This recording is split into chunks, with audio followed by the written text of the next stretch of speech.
Ibu kalau sakit suami je minta cerai lah ndak. Rawat inyo, lai terang ada ibu tu. Iko sakit suami diusianya ke rumah maknya. Kan? Selama kau awak saya mencarian. Iya kan? Suami ibu tu kan ibarat kudo bendi tu.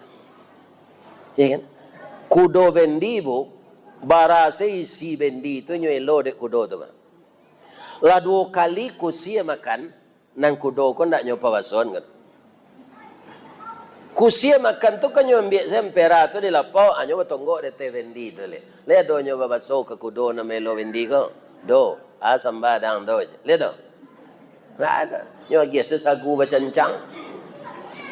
Kalau kancang na lari sasa ango. Kalau talambe lari nyo laka jo cambui. Amato nyo tutui lo kiri kanan. Iya kan?